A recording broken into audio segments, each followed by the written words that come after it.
Camp Randall is every young player's place to dream about taking home the gold ball. It's a matchup we've seen before, but this one makes history before it even begins. Mequon Homestead and Heartland Arrowhead meet for the Division I state title. Never before at any level have the same teams met for 3 consecutive years. Last year, Arrowhead dominated Homestead on their way to a 4th state championship.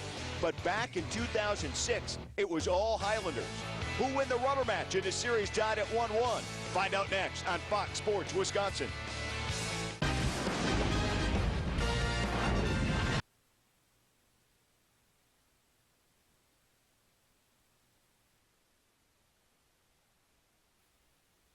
State capital in Madison, and just down the street at Camp Randall Stadium, it's Homestead and Arrowhead getting ready to battle one more time.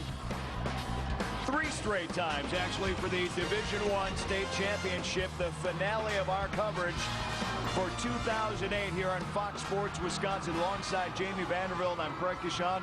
And yes, if you haven't kept track of the math, you did hear me right. 3 straight times, unprecedented, that the same 2 teams will meet for a championship, and they've split the first 2. What do you look for in the rubber match, if you will? Well, the team that comes out to the quickest start and produces more efficiently is going to have certainly the upper hand.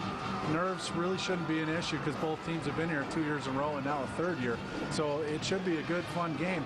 First 2 matches, kind of blowouts, 1 for each team.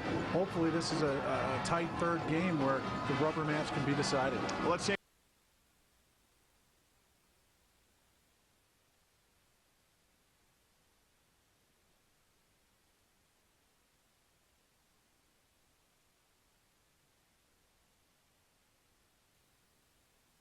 They're going to keep it on the ground and try and dominate the clock. Homestead, on the other hand, will try to throw the ball, but Casey Barnes also a double threat, throwing and running as well. Yeah, very efficient, good arm, almost 2,000 yards on the year, 20 touchdowns. They'll do it through the air to balance it out. A lot of great stories to talk about between Homestead and Arrowhead. Just getting going here on Fox Sports Wisconsin. Stay tuned to the Division I title. The 2008 WIAA Football Championships on Fox Sports Wisconsin is presented by the Dairy Farm Families of Wisconsin and the Wisconsin Milk Marketing Board. By CHS, resources for enriching lives. And by Wendy's, it's way better than fast food. Camp Randall Stadium lights are on, 4 o'clock in the afternoon.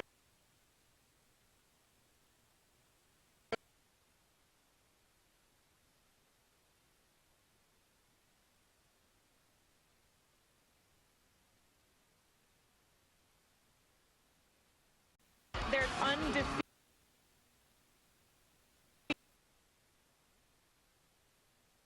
Arrowheads, we'll keep an eye on that with some injuries they've had that we can touch on later.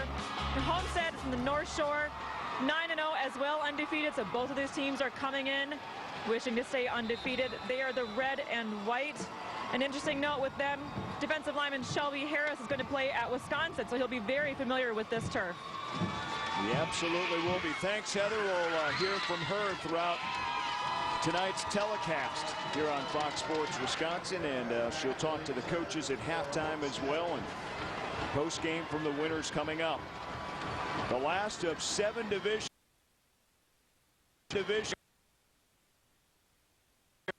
Homestead kind of make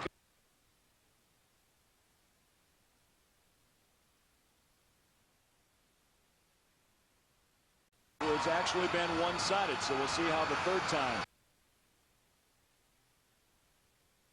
Had to kick. Eric Daniels takes it for Homestead on the kick return up over the 20. A drag down from behind at the 26-yard line for Arrowhead. Derek Landish on the special teams tackle, and Homestead will take over on their own 26. Casey Barnes comes out, and we showed you his numbers earlier. Nearly 2,000 yards throwing, 20 touchdowns, only 7 interceptions. Pretty efficient quarterback in how he runs this offense for the Highlanders. We'll have Daniels in the backfield to start out on offense.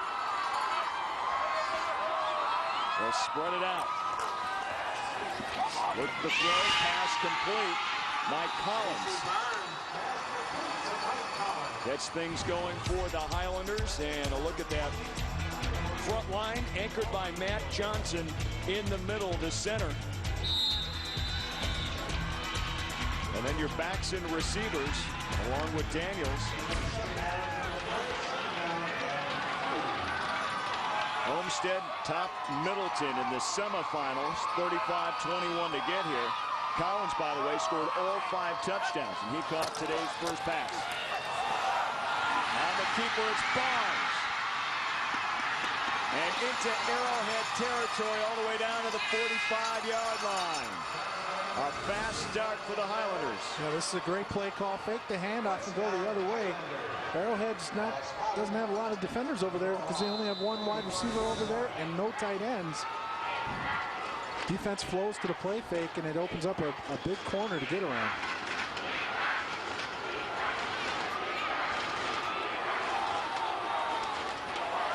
Empty backfield for Barnes out of the shotgun. 4 receivers split. Daniels goes in motion, and he'll take the ball, run to the far side. Stays on his feet, finally knocked out of bounds.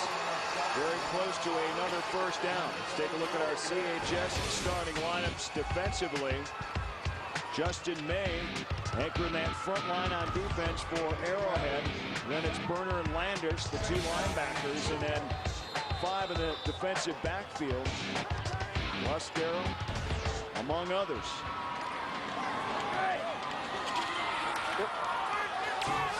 Arrowhead 13-0, Homestead 13-0.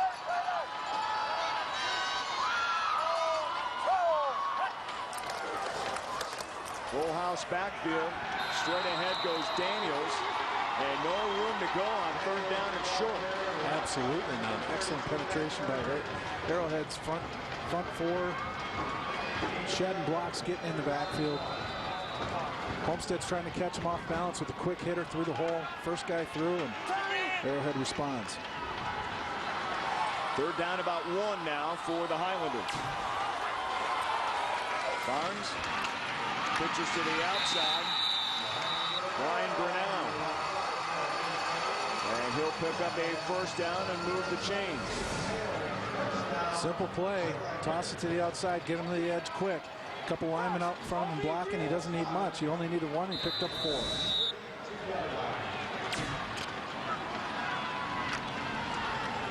Both teams so dangerous offensively.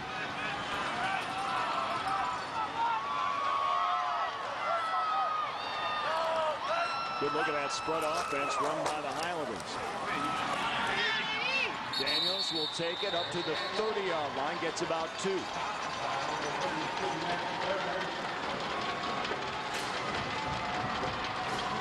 It's interesting how we see that offensive set the further up the divisions you go and how it's used. Still, Homestead relies a lot on the run.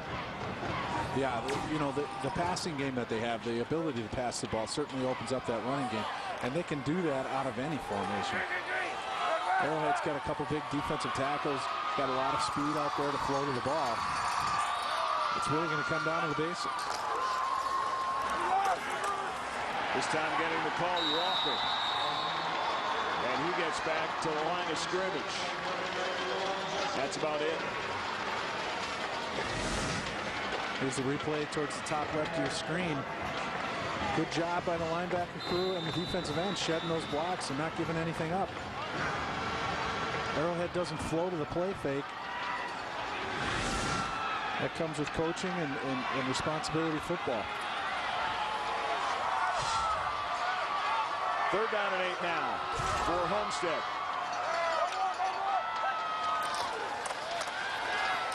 Barnes over the middle, ball up in the air, and incomplete. Wow. Daniels had a couple of chances to bring it down, couldn't get a handle on it, and then it went popping straight up in the air. Yeah, that middle screen pass, they sneaked the back up the middle. They had it. They had what they wanted. Arrowhead blitzes the only linebacker they got in the box. If he's able to catch that ball, he's going to pick up that first down. He's just not able to pull it in. They're lucky it wasn't intercepted.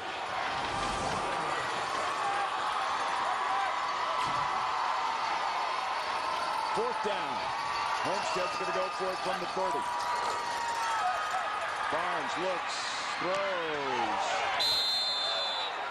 Is it complete? It is. Down near the 20-yard line, and it looks like enough for the first down. No. They get some help down there, the officiating crew, and it is ruled incomplete. Good call. Definitely good call. Good effort down there by Walker. Ball thrown just a bit short. Arrowhead will take over. Tom Taraska, head coach at Arrowhead. His team has the ball on offense for the first time. No score. First quarter, they stopped the Highlanders on downs here in the Division I state championship game just underway. Now Arrowhead has the football. And first carry goes to Kelvin Ramsey. And there's a look at the quarterback, Tom Parrish, and his numbers really relying on his two big running backs, Ramsey and Crook, as we take a look at the CHS starting lineups for Arrowhead on offense. Jason Berner anchoring that front line, and then Cook, Ramsey, Finko in the backfield. Very much relying on the run. Ramsey keeps it. Gets up to the 35-yard line. It'll be third down, about 4. I should say Parrish on the keeper. Option play. The pitch isn't really there. Good stiff arm. Allows them to pick up a couple extra yards, but then they get some help to force them out of bounds, bringing up this 3rd and 5. Strength of this Arrowhead offense, certainly their backs, but that's because of the strong offensive line. Still on his feet, picks up the first down, Brian Crook. That was a big, strong run. He had guys draped on him pretty much at the line of scrimmage, and he wills his way to pick up that first down. Avoids a tackle right there. They won't let go of him. They jump on his back, taking him down any way they can, but not before he picks up the first down. Crook, a junior, 5'10", 176. Tom Parrish, the quarterback. He's also a junior, 6'4", though, good size, 194. And this time it gets stacked up. Camp White turn a corner. Shelby Harris headed to the Badgers. He was there on the stop as we take a look at the CHS starting lineups for Homestead. There's their secondary. Tom Engel back there. Linebacking crew.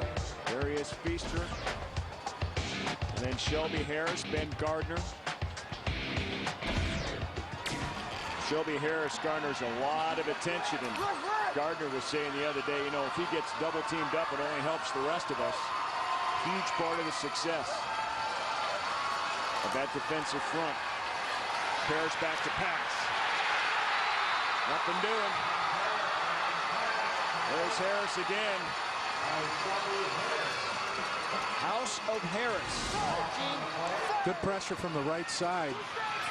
Forces Parrish up in the pocket, and Shelby Harris just happens to be the beneficiary of it.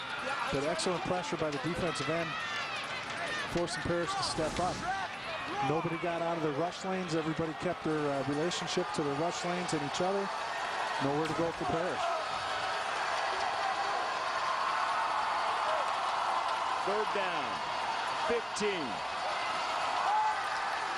Parrish straight back, over the middle. This one's caught at the 41-yard line.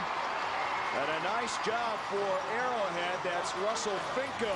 He went up in the air and got it. And this ball's thrown on a rope. Excellent protection up front. Not afraid. You know, if you're going across the middle as a receiver, you might as well catch the ball, because you're going to get hit anyway. And he gets hit just as the ball gets there.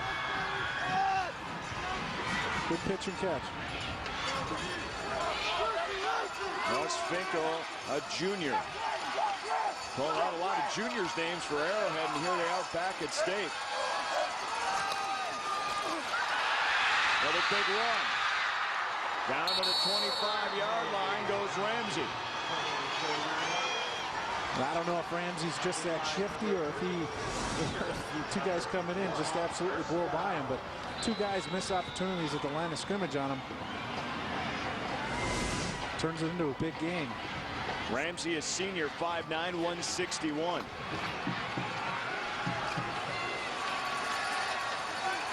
Arrowhead's offense on the move in their opening drive. Well, and this is where Homestead started to sputter on their opening drive.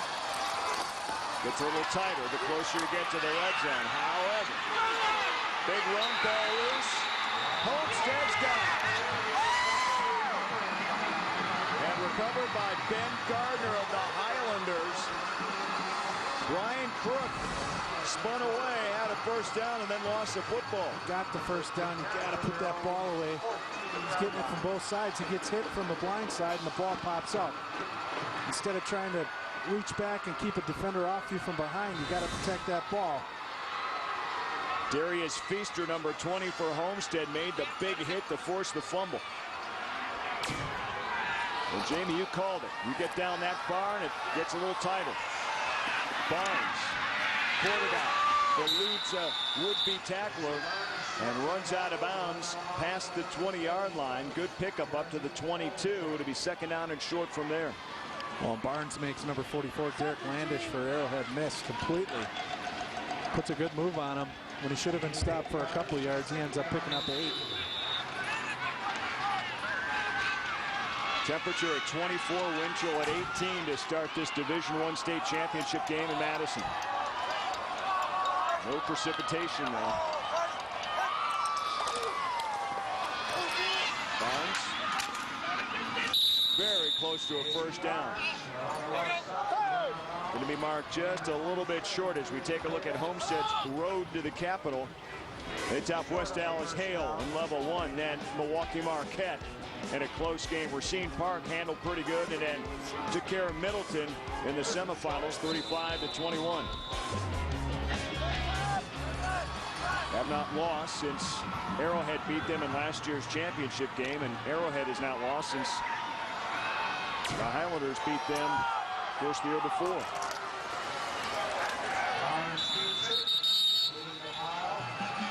Someone's going to lose this game, though. Someone's going to win this game. So far, they're off to a great start. First quarter, no score. Yeah, I would say that this is definitely the start I think we both expected. Being the rubber match game, both teams trying to come in here. Both are undefeated. As you mentioned, the records you just talked about. Excellent programs, long traditions of winning, good football. Started off to be exactly what we expected. First down run. Up to the 31-yard line. Brunau for Homestead.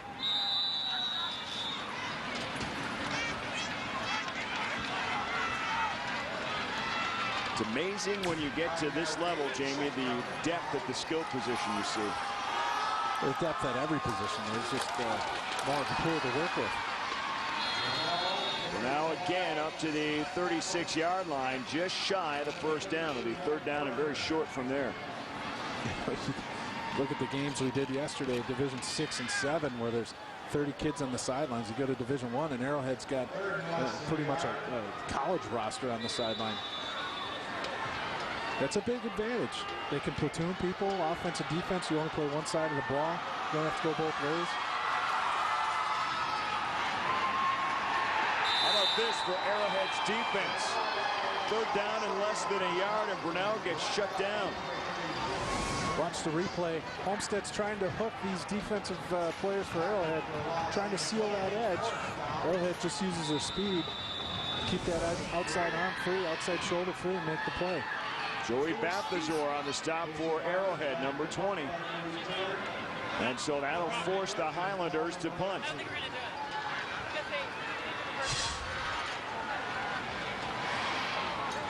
Fourth down, about 3.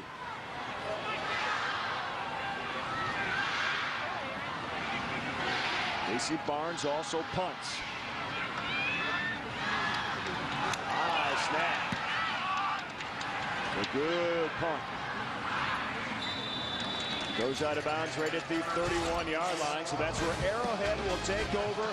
We are scoreless in the Division I championship game. Homestead and Arrowhead, Division I state championship. Third year in a row these two teams have met. Arrowhead won it last year in 2006. It was the Highlanders. No score here in 2008. Big run for Ramsey. Look at him go. And knocked out of bounds at the 22-yard line. Make it the 23-yard line.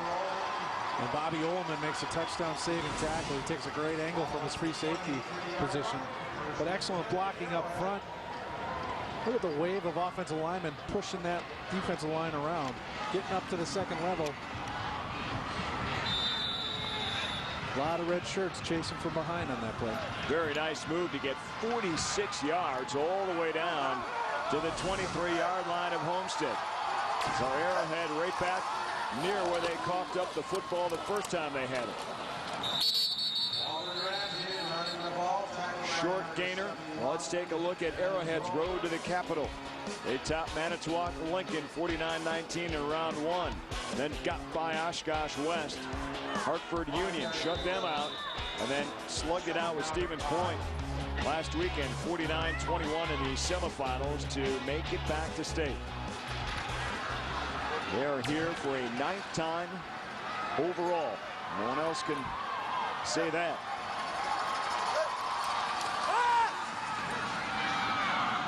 Pass complete. For now, check that Finko.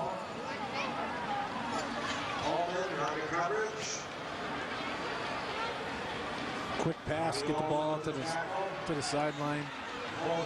Picks up 4 yards on this play. The other thing it does is it keeps Homestead honest. They can't always put 8 guys in the box to stop the run. They got to respect that passing game. We're going to go in with it.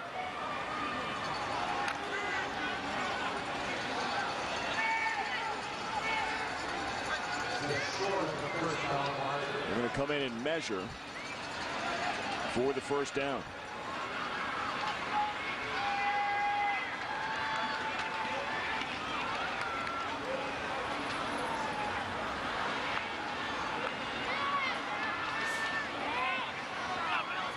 And just short. So that brings up third down and about 2 inches it looked like.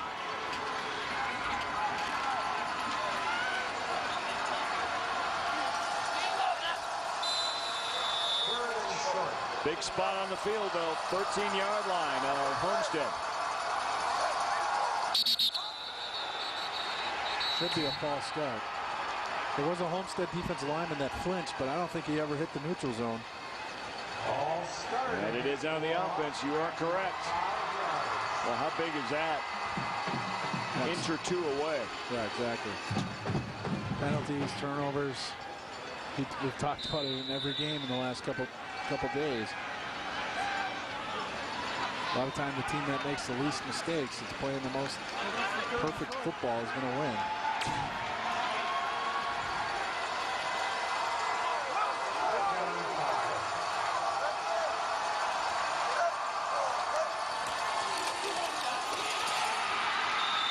Nothing doing. Not enough room for Brian Crook to get through. Makes it down to the 15-yard line, 2 full yards shy.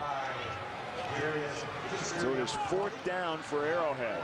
Well, and Arrowhead's got a field goal kicker that can certainly make a field goal from here. If they're choosing it, it's going to run the quarter out. They don't have to call a timeout. They'll think about this in the break and see what they do when they come back. Jeff Budzine, an outstanding kicker. We'll see if we see him. So far, we haven't seen any scoring at the end of the first quarter. Start of the 4th quarter, Homestead and Arrowhead in the Division I state championship. And Jeff Benzine now on to try a field goal from 32 yards out. Rated the best kicker in the state. Just got to get a little hook here to get it through. No problem. 32-yard field goal, and Arrowhead scores first here in the Division I state championship game.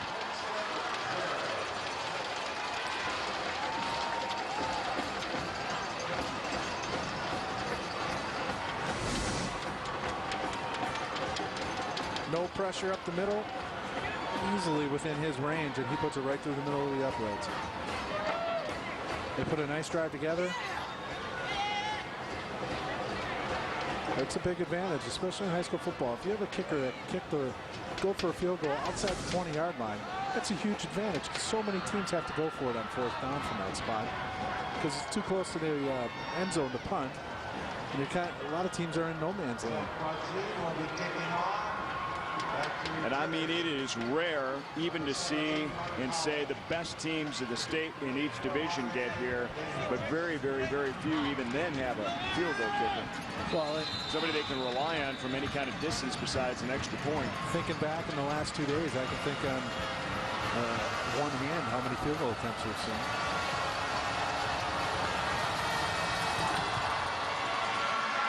Good strong kickoff. And it's going to be a touchback. So Homestead will take over on their 20. And of course, we intensify the rivalry by the big build-up here for the 3rd straight time these two teams meet for the state championship game. Back in 2006, it was all Highlanders, 35-0. They pitched the surprising shutout of Heartland Arrowhead. Big splash for head coach David Keel, but last year, Arrowhead got some revenge.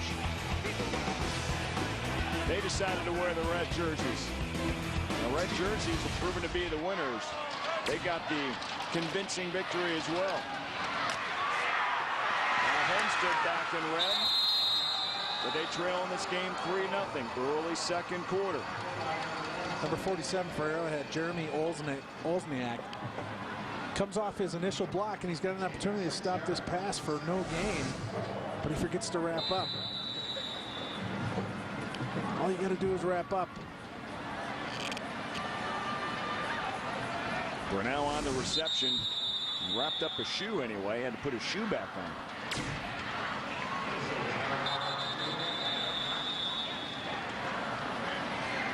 And it looks like they're still working on getting it back on.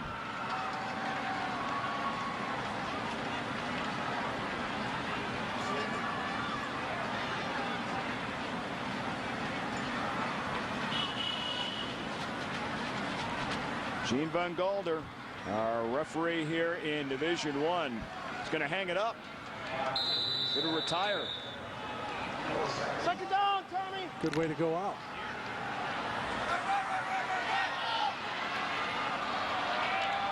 Referees, officials doing an outstanding job throughout the last couple of days.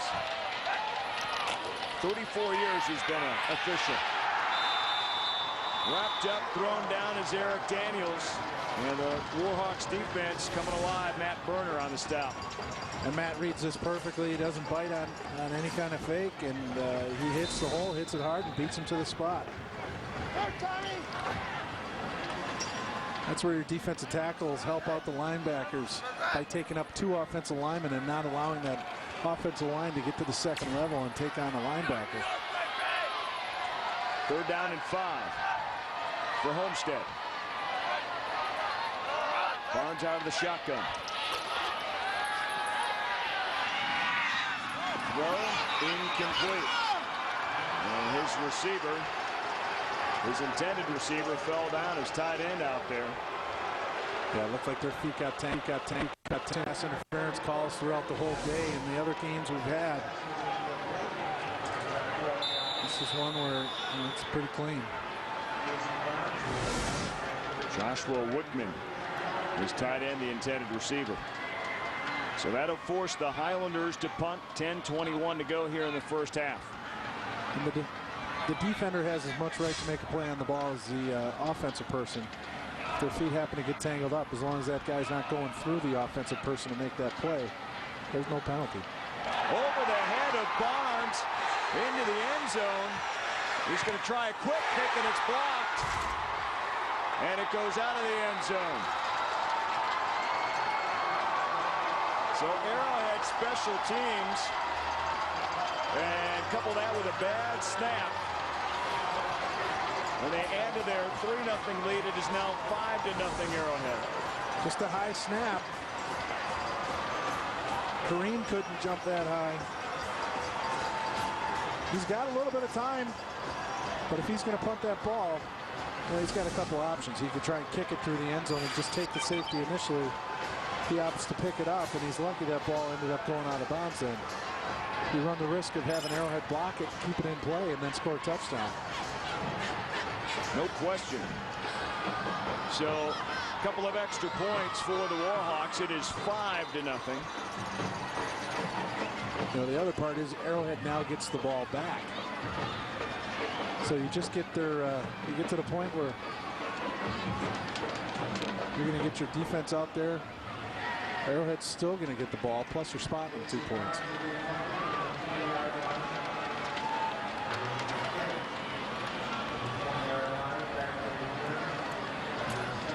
So they'll tee it up at the 20.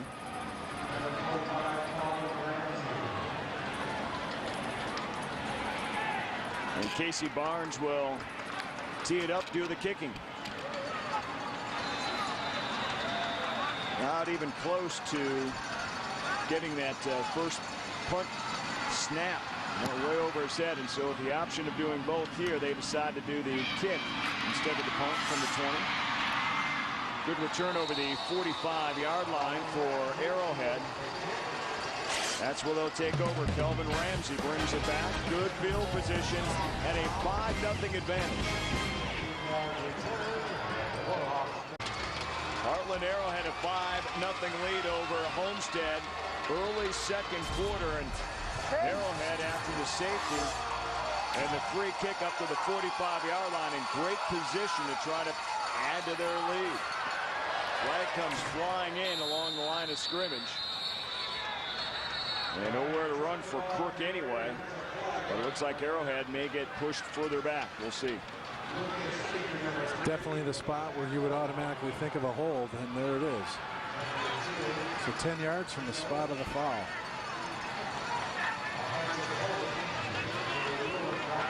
So Homestead looking for a break at this point, maybe caught one there.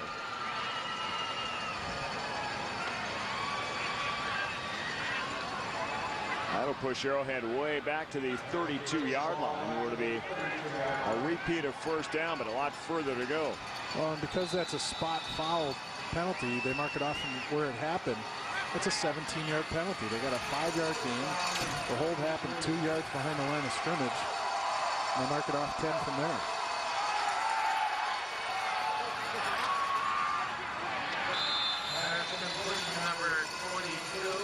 That pass complete for Arrowhead to Colin Schrecken. Arrowhead no stranger over the last 15 years. Look at how many times they appear on the map. Few wins early and then 4 consecutive losses until they beat Homestead last year 31-7. They have appeared now a record 9th time here at Camp Randall.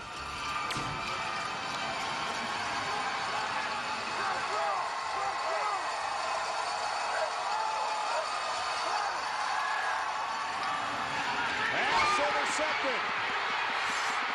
Tom Engel. He's going to go in and score for Homestead.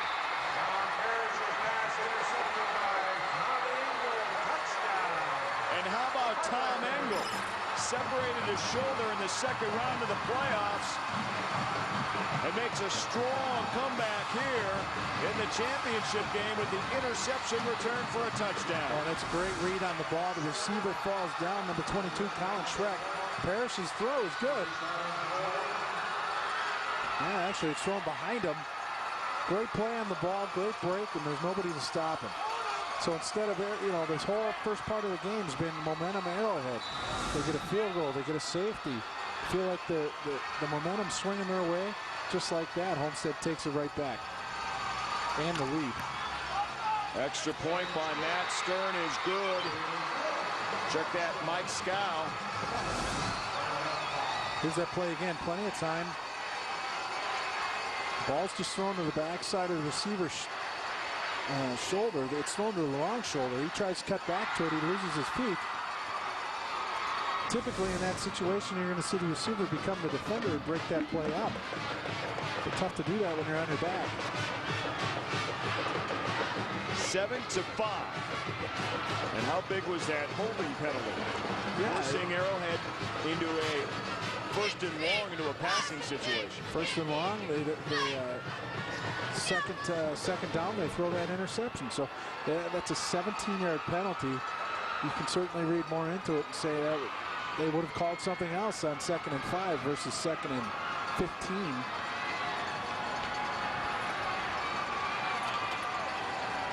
Don't you think you'd see this score 7-5? It's an odd score. At this rate, they won't be timed, right? Probably not. It would take a lot of scoring to get there. Oh, we could have one more safety. That's simple math. Yeah. Well, I'm a simple guy.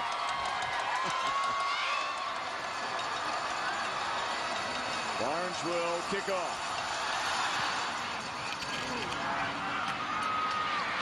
Short one taken by Luke Sauzen.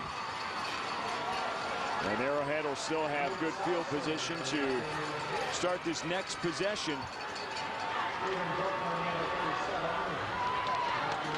So a couple of turnovers by Arrowhead, shooting themselves in the foot. Now they trail 7-5 in this game. 2 turnovers here in the first half. And the first turnover they had was a fumble, and they're threatening to score. It was a fumble inside the 10-yard line. So taking points off the board, stubbing their toe, and giving Homestead opportunities. From the 35. Parrish trying to find some running room. Bounces off one tackler and gets about 3 yards out of the deal.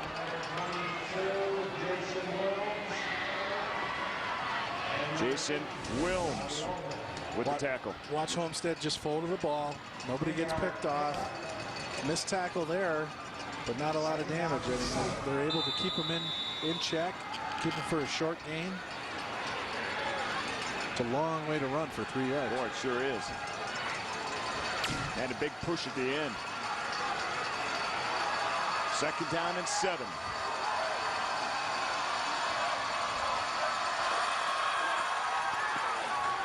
This one straight ahead. Kelvin Ramsey getting closer to a first down. It's going to be about a yard short. 3rd down and 1 for Arrowhead. Very versatile, quick play offense we've seen out of Arrowhead. That's how they have gone 13-0 this season. Very efficient.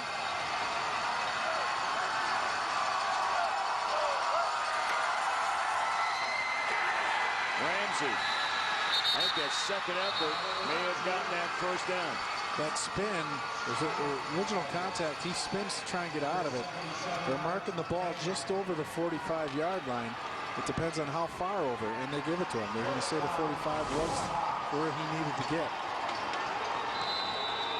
That extra spin right there gets him just enough. Boy, he gets that leg bent on that spin. He got up a little bit slow, grimacing. He's staying in there.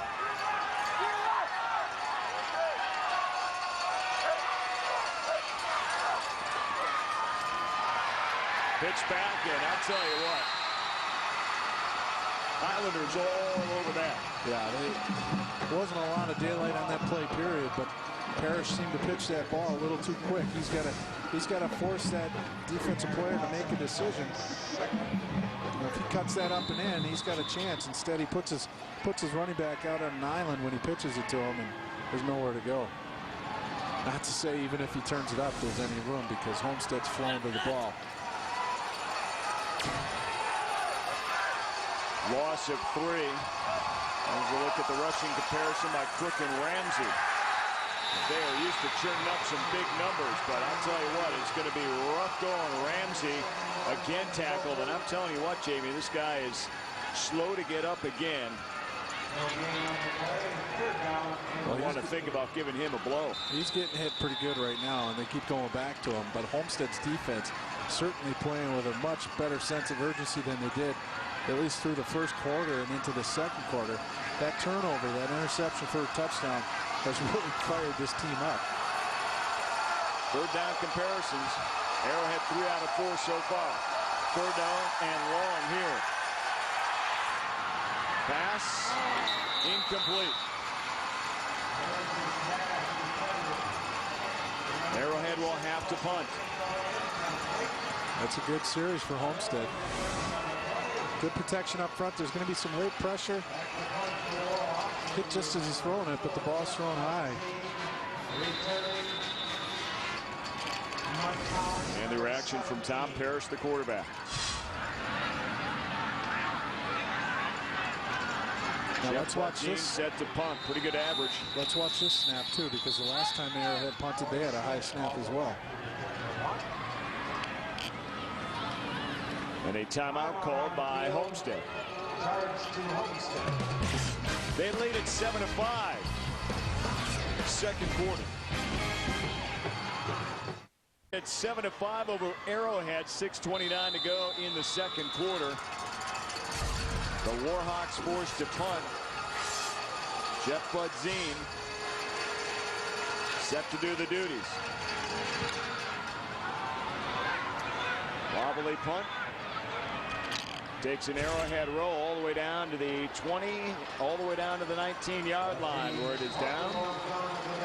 So Homestead takes over from there. Casey Barnes, the quarterback. For more on him, let's go down to Heather Van Person.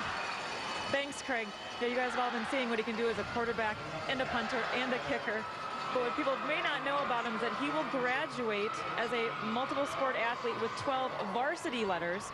He's actually played 4 years of varsity for 4 different sports: football, golf, baseball, and basketball. And of course, a lot of teams have multi-sport athletes, but 12 varsity letters when you graduate, you know, that's not too bad either.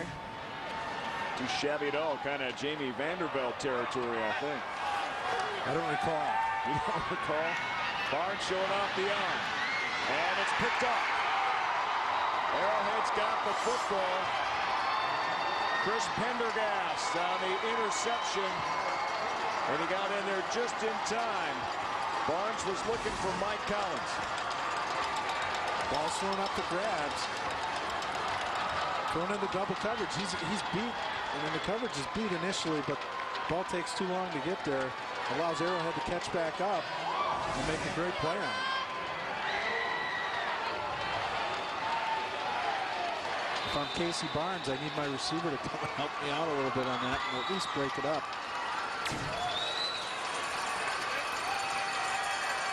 Turnover starting to play a factor in this ball game.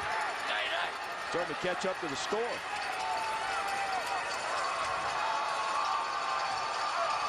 I don't know if you call this a grinder or what you call this game, because there's a lot of fast action, a lot of big plays, low scoring though. And some penalties to boot. Boy, hard hitting. Flag in on the play. And that flag came in from the back, Judge, so that came a long way. And that's going to be a hold. Arrowhead again, given a great opportunity on the interception, he's going to stub their toe and take a 10-yard hit.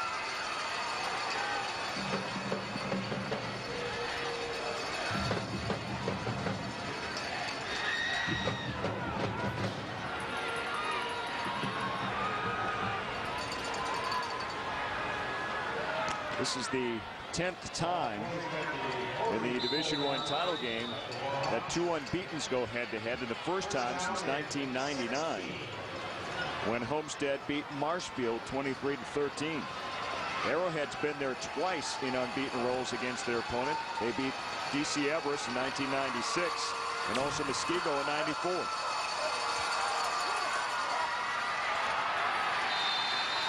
So classic matchup number 10 and nowhere to run for Crook. Number 77 for Homestead, Benjamin Wichman, makes a great play. Avoids a block, gets upfield, gets a lot of penetration, forcing this ball to be turned back inside. By the time Arrowhead knows what's going on, Homestead's there to make the play.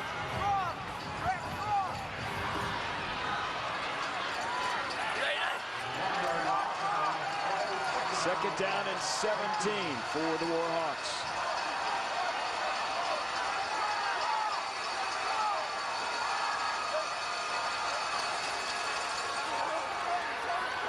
This time on the keeper is Parrish. Up to midfield. 3rd down and 10. We're back to the original spot where this series started, there on the 50-yard line.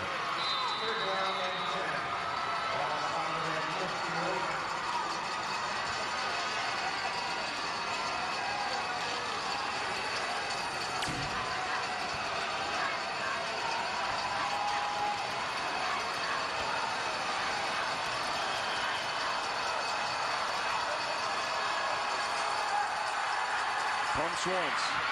Now rolls to his left. Lets it fly downfield, and this one is incomplete, out of bounds. Tom Engel already has 1 interception. Got his hand on that football. Tough throw to make. Rolling left with the right-handed quarterback. Rolling left is definitely a hard throw, and especially when he's trying to throw 30 yards downfield. Excellent pressure up front. Forces him out of the pocket. And good coverage. Homestead's playing good responsibility football. Everybody's where they're supposed to be. So the interception doesn't look like it's going to hurt him.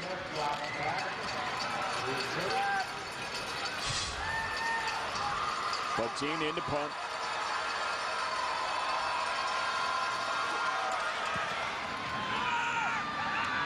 Fair catch at the 17-yard line for the Highlanders.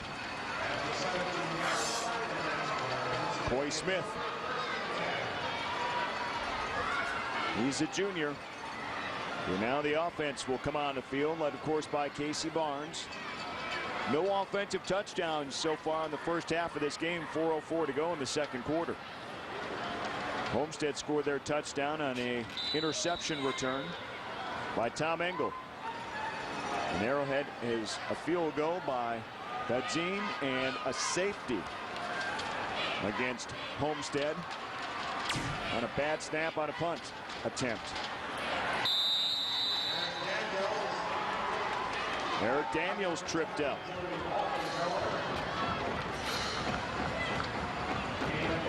Joey Balthazar makes that tackle. Coming up, makes a great play, forces him to try and cut back, and he still makes the tackle. Gain of 1, maybe 2. Boy, penalties and turnovers have kind of stopped the progression of both of these offensive attacks.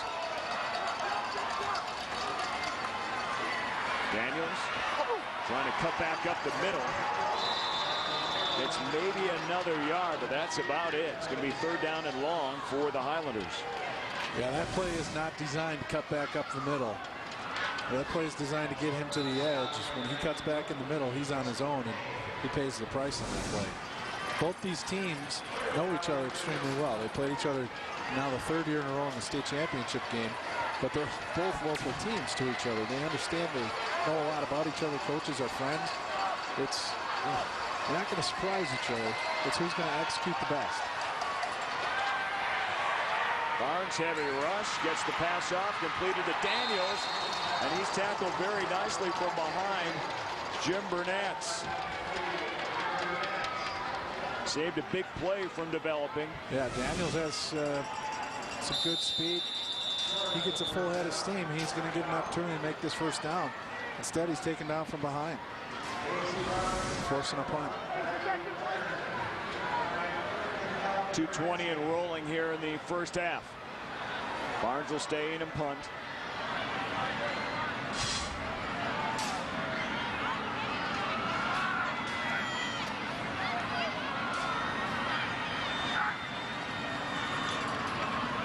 Good snap this time. Pretty good punt. Dropped, picked up, ball still loose. Who's got it?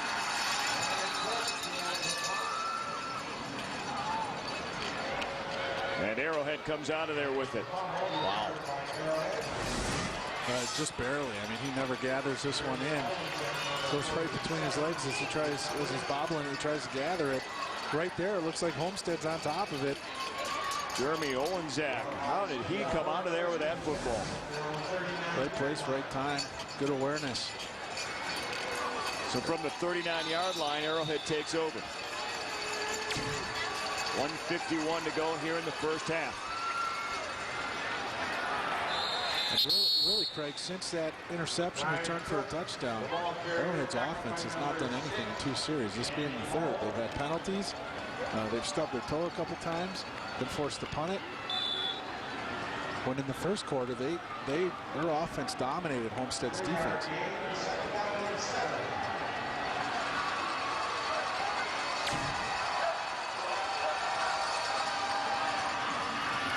This time Parrish will keep it. Bosses to 45. Still shy of the first down. 1:10 and counting, first half. 3rd down and 2 from the 47 for the Warhawks. Well, if you're the Highlanders from Homestead, the last thing you want to do is give Arrowhead points and a little bit of confidence going back in that half. Cuts upfield, first down just inside of Homestead territory. Goes Tom Parrish, the quarterback. That'll stop the clock, they'll move the chains. And Arrowhead still has all 3 timeouts, so even though we are under a minute here, this is going to take them a little while to get out of this as long as they keep controlling the ball. They're going to do everything they can to get down that goal line as soon as possible. Plus, they've got a great kicker in Budzine. Crook trying to break to the outside, gets maybe 2 yards, and that's it.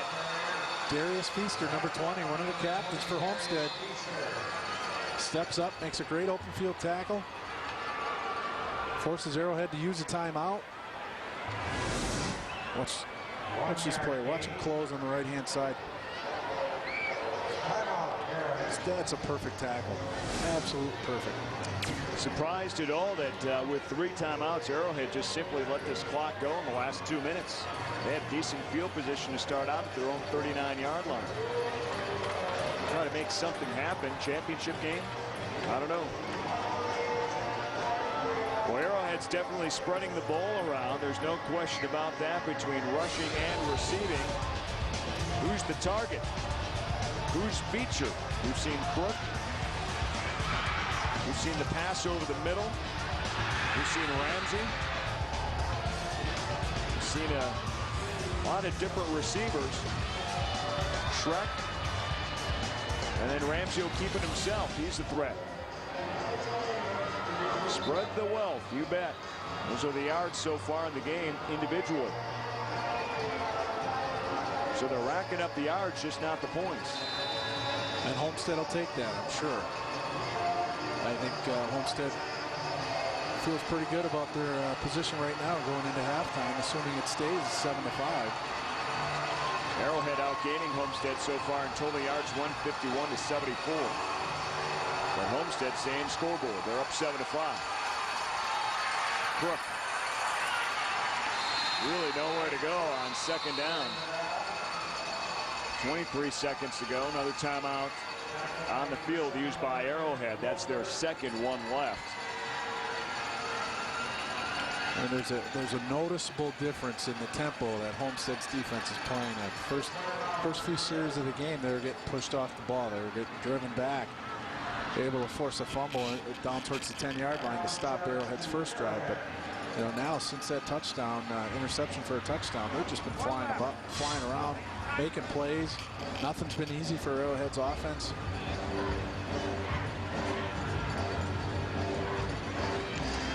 .23 seconds to go. Division I state championship game. There's the timeout situation here in the first half. Homestead scored on a interception return for a touchdown by Tom Engel. Arrowhead a field goal and a safety in the 2nd quarter. This is fun, though. We anticipated it being close after these teams now meet for the 3rd consecutive time here. The first 2 games were very one-sided for the winner. Yeah, I would. This is pretty much exactly what we expected. On the keeper, I'll tell you what. Give a lot of credit to the Highlanders. They're not biting on much, are they? No, they're doing a great job of playing their responsibilities, rushing their lanes, recognizing what's going on. Quarterback draw. The offensive line's trying to get upfield, get to those linebackers. Defensive end pressure. A lot of red shirts coming in the middle. Watch them come upfield. These guys all come off blocks. forced pressure, which slows him down and gives everybody else time to catch up. And that is the end of the first half here from Camp Randall Stadium, the Division I state championship game right now. No offensive touchdowns. Homestead leads Arrowhead 7-5. We're coming back. We're going to hear from both coaches here during the break. Stay with us. Homestead leads Arrowhead in a close game 7-5. To be a better athlete, you need to train like one, and there's a place in Waukesha called Next Level, where middle school, high school, college, and even pro athletes train to be better athletes under the direction and tutelage of strength and conditioning coach Brad Arnett and his staff. Brad has chained the likes of All-American left tackle and current Cleveland Brown Joe Thomas, former Badger and current Detroit Lion Brian Calhoun, and former Milwaukee Buck and current Portland Trailblazer Joe Prisbilla. As you can see, this isn't your typical health club, but a special place where athletes go to get to the next level. Here's a segment which will give you a little closer look inside. Next Level is a pro performance center. It's 20,000 square feet. Back at Camp Randall Stadium for the third consecutive year, Homestead and Arrowhead battling out for the Division I state championship. But unlike the previous two, this one close, especially here at the break. We're at 7-5 Homestead right now. And we expected this, Jamie, going in, though, didn't we? Yeah, I think we expected to be a little cleaner, but certainly a close game. 7-5 at halftime. I don't know if anybody would have predicted that with these two powerful offenses, but we'll take it. It's been a good battle back and forth. We talked about the offenses so far. Neither has produced a touchdown, but team got a field goal for Arrowhead early, and then a poor snap for Homestead on the punt, and then the block in the end zone. It goes out through. 2 more points. It was 5-0 Arrowhead at that point, but then Engel steps up and gets the interception return for a touchdown. And this is where the whole game changed. At this point, Homestead's defense hadn't done anything. Arrowhead had dominated. It's almost like they switched at that point. Arrowhead dominating the ground attack right now, 125 yards to 57 for Homestead. Otherwise, things pretty easy, even for the most part. Homestead's offense just not getting into full gear at this point. Let's go down now and join Heather, who's with head coach Tom Taraska. All right, Coach, this game is anticipated as being a close battle, but it's been a defensive battle so far. How surprising is that to you? Not really. I thought that they had a good defense, and we felt we had a great defense. So playing both football teams, they've played great defense all day, and we've tried to be good on our side too. So it's kind of a flip. Both defenses have dominated, and that's kind of what can happen in the first half of a close game. Now we got to find out who can make a break. And, you know, we had a couple turnovers that were costly, but give the Homestead credit. Great football team, great coaching staff, kids playing well. We're going to have somebody in our team come up with a play. There were a lot of plays in the first half, as you mentioned. Now, what keys will you have to take into the second to try to, get the victory at the end? Well, we're going to have to move the ball better, and we're going to have to finish drives and score. And this is going to be a really tight football game, but, it's for a state championship. It's not supposed to be easy. You've got 2 great communities, 2 great programs, and I hope that it goes our way, but if not, it'll be a great thing for both schools. Thank you so much for your as we can. Thank you so much for your time, and good luck in the second. Appreciate it. Thank you. All right, Craig, we'll send it back to you. Okay, Heather, thanks very much. Tom Taraska, the head coach of Arrowhead. And they were a winner a year ago, trying to win a second consecutive state championship. They've been here a record 9 times now. And this is the finale of the 7 championship games. There were 2 previous ones today. A really good battle in Division III. Wapaka and Reedsburg. 21-20. Wapaka completes a perfect season, and so does Kimberly over Verona, 28-14 in Division II. And then our game here in Division I, Homestead and Arrowhead. It's a 7-5 lead right now for the Highlanders, as both teams are making their way back on the field to get set to start the 3rd quarter of this game. It was funny, Tom Taraska and David Keel last year, after they met for the 2nd time, met afterwards and said, hey, you know what, we had so much fun 2 years in a row, maybe we should do this again next year. Here they are together, back at it in Division I. 2 of our state's great football programs. They really are, and they have been for a long time. But don't let Coach Taraska fool you when he says it'd be great if they won too. It'd be great for our school. He wants to win this game. He does not want to lose. He's just being politically correct. And the kickoff one makes us underway here in the 3rd quarter, and it rolls out of bounds at the 5-yard line. Arrowhead will have the ball to start the third quarter. First and 10. And it did get sloppy, Jamie.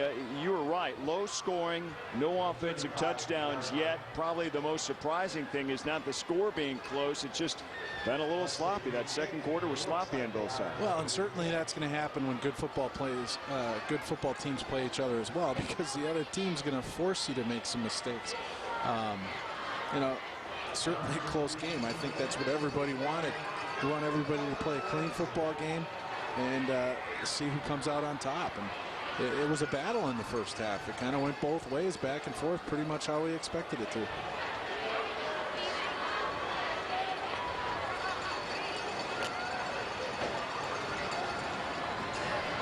So the ball goes out of bounds, and Arrowhead will take the option of having a re-kick 5 yards back to the 35. So they'll try it again. They'd like to set up a nice return.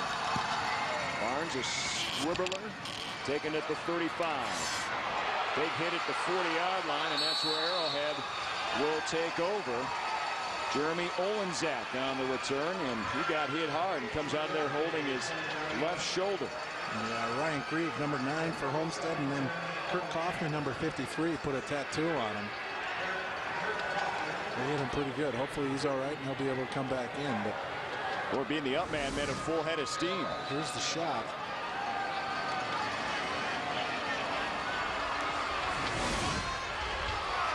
Took that back. That was Andy Boyle, number 6 for Homestead. Tom Parrish quarterbacking his team. First down and 10 to open up the third quarter.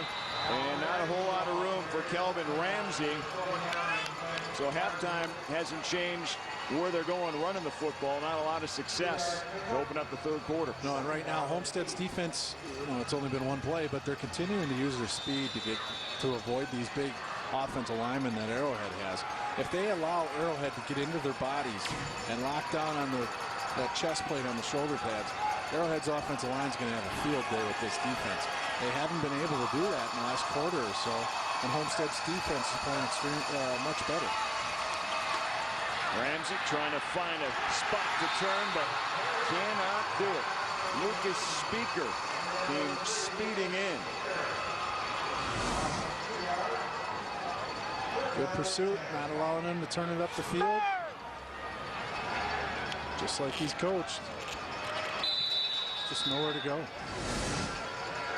If he wouldn't have made the play, he had 2 guys coming up behind him. Third down and long so far in the day. Arrowhead 4 out of 8. Not too bad. They have the work cut out for him here, though. Third and 10. Parrish over center from the 40. Long pass and complete right at the first down marker. And it should be enough for the first down. That's a heck of a catch coming back to that ball. Made that catch falling down. This is a long throw from the right hash all the way to the left sideline outside the number. It's a good job of the receiver coming back to it.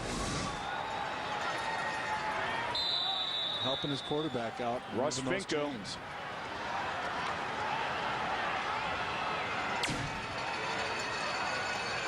Arrowhead has had some success rushing. Now they have 125 yards on the ground, but surprisingly, it really hasn't gotten them anywhere. I think anybody would take that in the first half, those kind of numbers.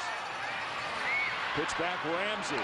But things like that happen. And once again, Speaker and also Pelsick for Homestead. Yeah, and that pitch, it's got to be smoother. You got to sell this more. You can't pitch it when the defensive guy's 5 yards, or excuse me, 4 or 5 feet away from you. You got to do it at the very last second. Otherwise, this is exactly what happens. You can't ask that pitch back to beat 2 guys. You can ask him to beat 1, but you got to sell that. You got to sell that quarterback. You got to sell that fake much harder. Loss of 2, second and 12. And maybe Crook got a yard back. It's going to be third down and long for Arrowhead. And you had mentioned this in several of our other games, how well the defensive plays when you stay with your assignment. Yeah, it really comes down to that. The teams that are coached well, they will play well if they do what their coaches are asking them to. Play responsibility football. Don't try and be the hero. If everybody does what they're supposed to, the whole team is successful. Ramsey lets it fly, and it falls incomplete. It was up for grabs, and a good effort out there for Finko, but to no avail. Can't bring it in. Well, and to finish that thought, here as we see this replay, it's a jump ball. Nobody's able to come down with it. To finish that thought on responsibility football from a defensive perspective, when you're playing an option team or a team that runs a lot of option, it's extremely important. Should have a man for the quarterback, a man for the pitch man. Shouldn't bite on any fakes.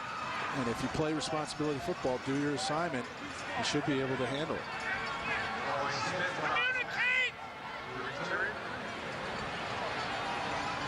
And we're kind of stuck on some video there.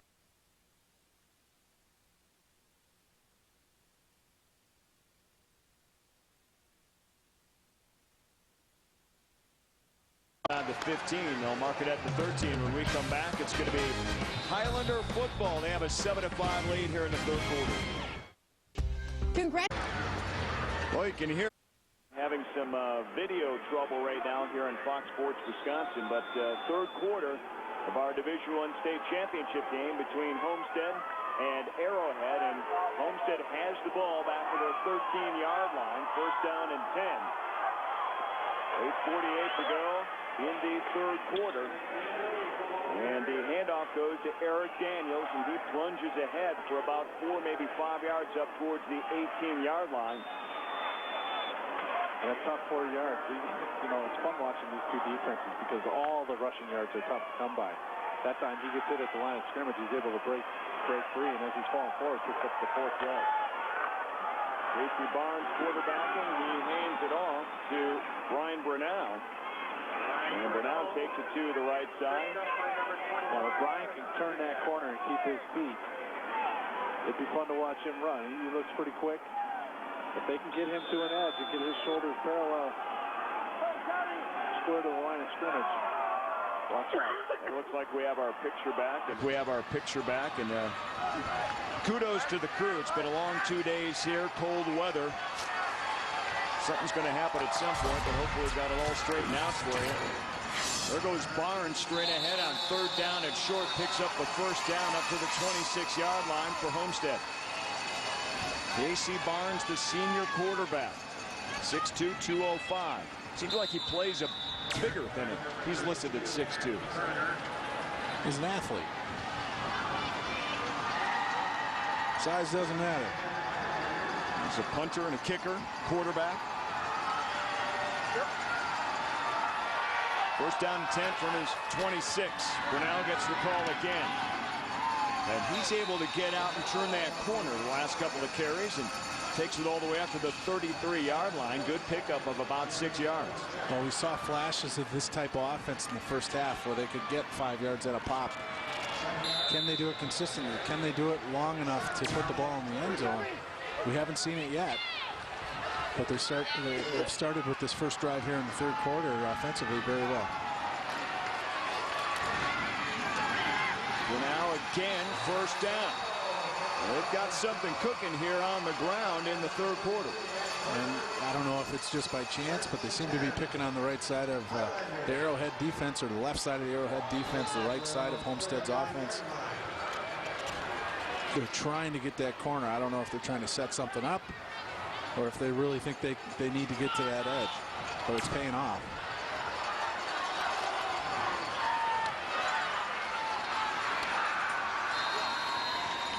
This time not a whole lot of room for Avery Walker. Maybe a yard. Third down and 9. Or I should say second down and 9. He paid the price for that yard. He got hit by 3 Warhawks. They flowed well to the ball, got off the blocks.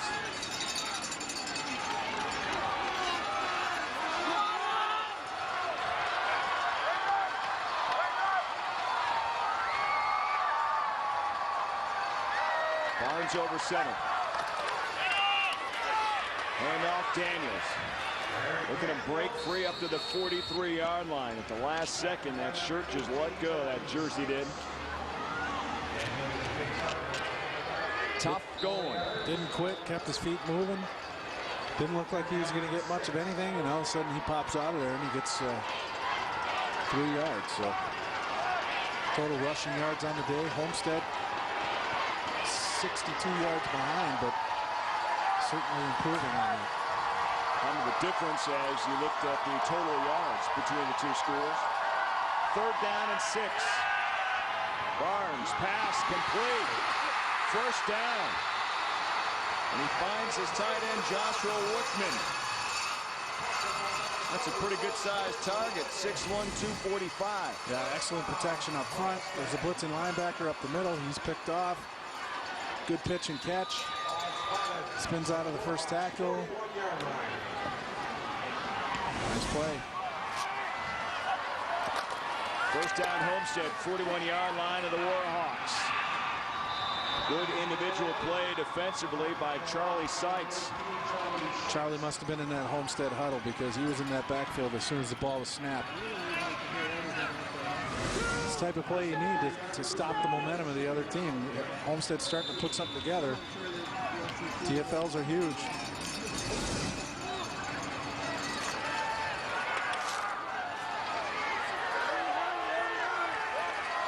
Loss at 3, 2nd down and 13. Barnes out of the shotgun.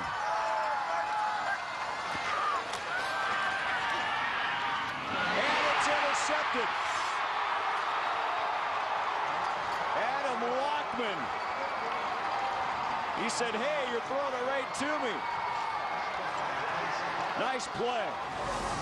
Homestead's tried this screen a couple times. This time they pay the price. Adam does a great job of recognizing that it's too easy to get there. Something's not right. The offensive lineman just stopped playing and just let you go after a second or two. And this is very hard to do. It's not easy to do as a defensive lineman rushing the passer to just put the brakes on. But that time it pays off. 2 turnovers apiece. Arrowhead with the football at the 49-yard line of Homestead. Pitch back to Ramsey. He's got a little head of steam. And he gets clobbered. But he picks up about 8, maybe 9 yards down to the 40. And Parrish did a much better job on that play of selling the option. Watch him take this hit at the very last second. He pitches the ball. That's what you have to do. You have to make that defensive player commit to you. And it'll allow the pitch man some extra room. Pitch back to Crook this time. Flag comes flying in. Plenty of running room for him, but it looks like this one will come back.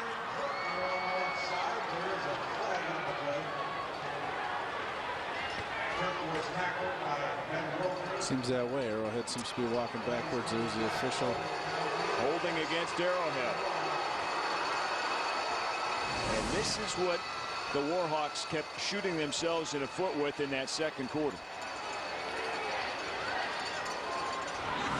Who'd you get there, Jamie? Did you see? Is it Brad Fisher, 74?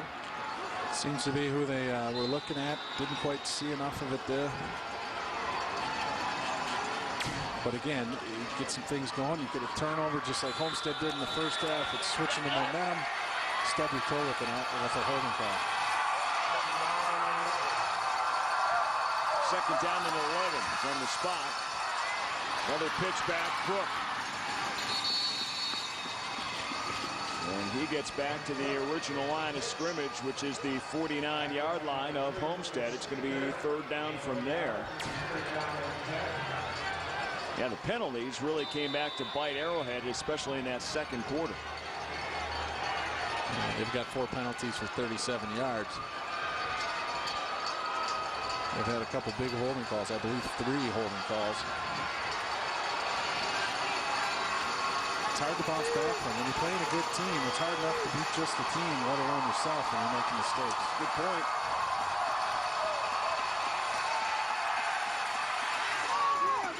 And this one may have been tipped along the line of scrimmage. Didn't look too good. Yeah, he was under some pressure. He got hit just after he released that ball, and that may have been tipped. So Homestead's defense answers the call, and they're going to get the ball back. Here's the pressure. It's going to come from his backside. Well, this is the route. Excellent coverage, nowhere to go. Guy in front, guy right on him from behind. It's got to be a perfect throw, and looks like he got tipped coming out.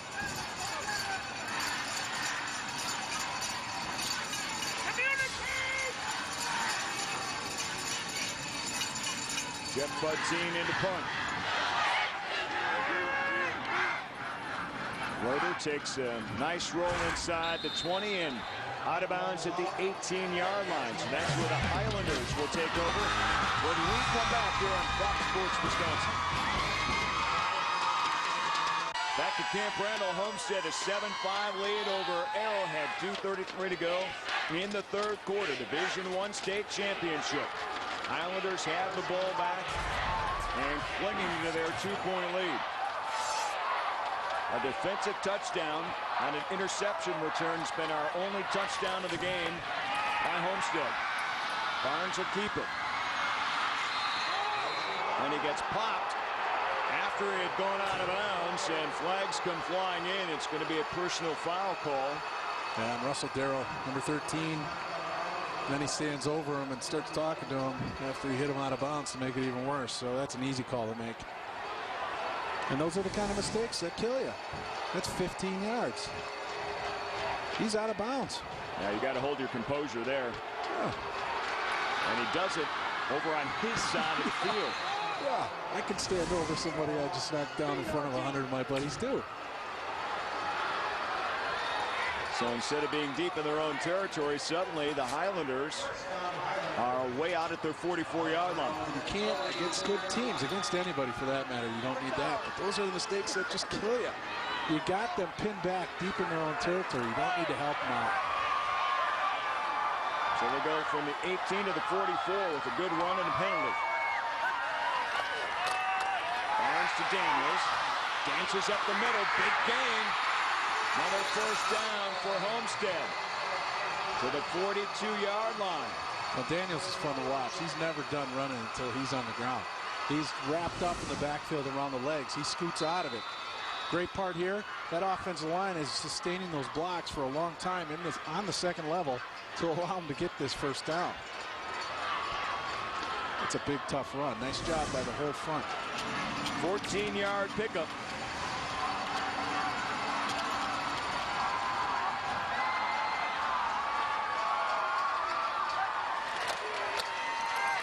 Daniels a call again. Still on his feet. And a pickup of 9 more. Not a big guy, 5'7", but he runs low with good pad level, and he never stops his feet. Touch his feet. They never stop. They're always moving. Tough to wrap up. A little face mask there at the end that didn't get called. Well, you're not going to knock him down. You're going to have to tackle that guy. Yeah, you got to wrap him up. And you better hit him square, because he showed if you try and grab on, you're going to miss. This time Brown gets the call going the other way.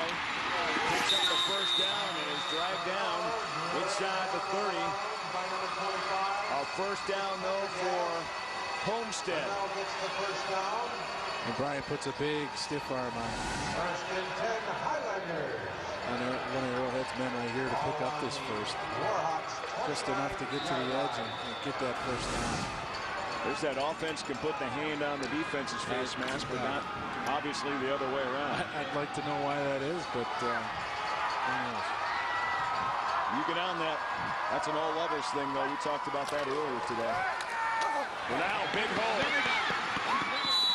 And he plunges ahead to the 22-yard line. Good pickup on a first down run. Arrowhead's reeling right now defensively. Everything Homestead's trying to do offensively is working for at least 7, 8, 9 yards. 7 yards on the carry. Second down and 3. Two 13-0 teams unbeaten coming into the state championship. Something's got to give. It's a 7-5 ball game here late in the third quarter.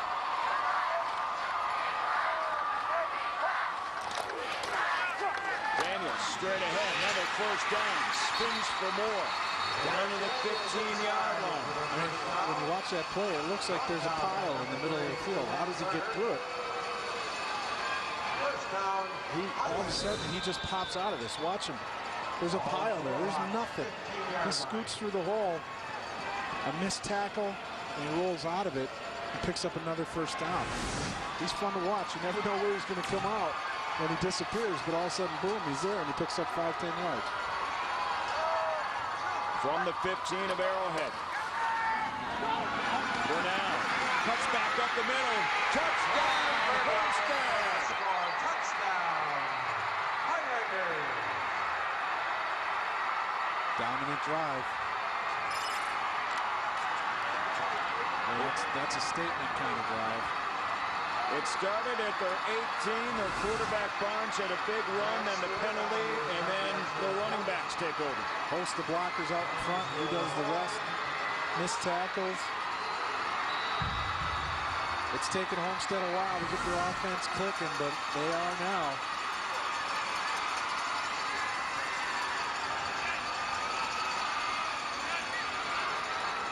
That's turned for the extra point, and it is blocked. Boy, how big is that? It's an 8-point game. It's a touchdown and 2-point conversion now versus a 2-score game. That's a big block. Let's take another look at the touchdown run by Eric Daniels. Watch this play. There's going to be a huge hole. He's got a lead blocker and a guard pulling from the backside. They open up a big hole. Cut it right back inside. Now that's Brunel. I'm sorry, I said Eric Daniels. Now here's the block extra point. This is what you can't happen. You have a great offensive drive, and then you don't even get an arm on him. And actually, it was the guy off the edge didn't even block it. Somebody in the middle. 7 plays, 82 yards. That's a huge. Well, I tell you what, It's in this game, 13-5. There isn't a lot of scoring going on. It's a 1-score game still. It could have been a 2-score game, and that is a whole lot different. and with 26 seconds to go in the third quarter, who would have thought or ever predicted that was your first offensive touchdown by either team in this Division I state championship to come this late in the game? In a defensive battle, both defenses have played very well. Offenses have had their moments.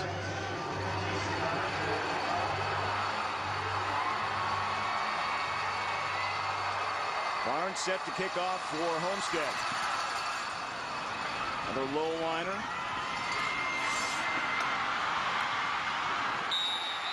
That should have been a flag.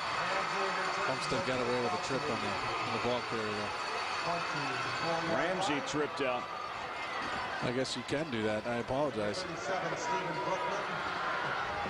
And number 8, Bobby Ullman with the tackle. First and 10, Warhawks. Take a look at this. Arrowhead producing a lot in their first 2 drives of the game. Their last 6, however, stymied by the Highlander defense. And I mean big time. 6 drives and only 24 yards. Yeah, and what's the difference? That third drive, they threw an interception that was returned for a touchdown. Since then, they've been shut down. Pass complete. Very close to a first down. That one caught out there by Russell Finko. That'll be the end of the third quarter here at Camp Randall. Arrowhead will have it at their own 33-yard line. They'll switch sides, and it'll be second down and 1. The running game got going for Homestead. We've seen it all so far in the Division I championship game. WIAA Football Championships on Fox Sports Wisconsin is presented by the University of Wisconsin Parkside, celebrating 40 years of creating bright futures for Wisconsin, and by Farmers Insurance. To find an agent near you, call 1-800-FARMERS. Well, they're big time pumped up, ready to go for the fourth quarter, the final 12 minutes. At least a 13-5 game in the Division I state championship. Homestead leading Arrowhead. This has been a classic so far. Arrowhead with the ball back. Deep downfield. A collision, and the ball falls incomplete. He was looking down there for Finkel, Tom Parrish was. And good coverage out there by Tom Engel. Well, this ball's up for grabs. Tom Engel, number 2 for Homestead's got an opportunity to catch it too, and Finkel ends up breaking that up. Otherwise, that's an interception going the other way. Big collision up in the air.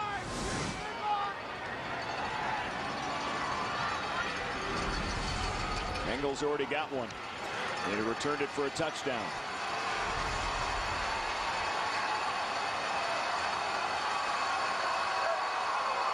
Third down and short. And now the keeper, Parrish, picks up the first down up to the 37-yard line for the Warhawks.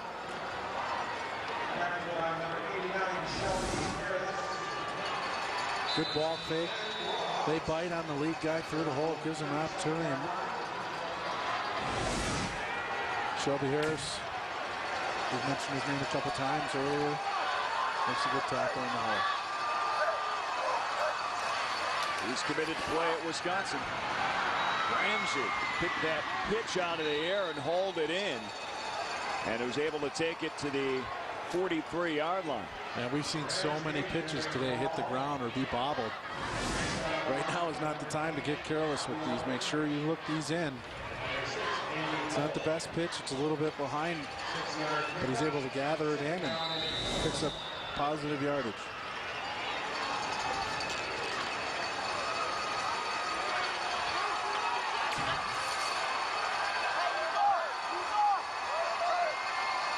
Second down, 4.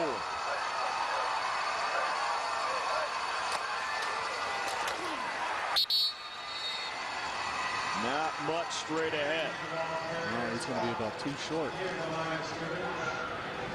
He hit the pile in the middle and never came out.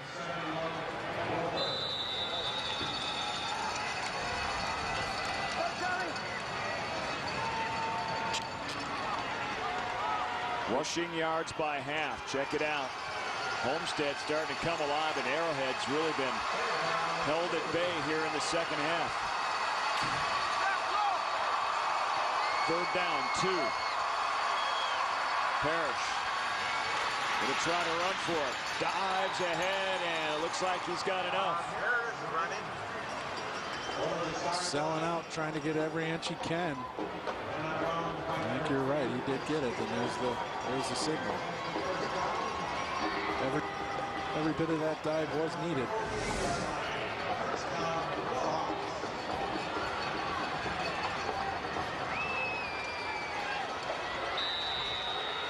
It's a foot race to that pylon.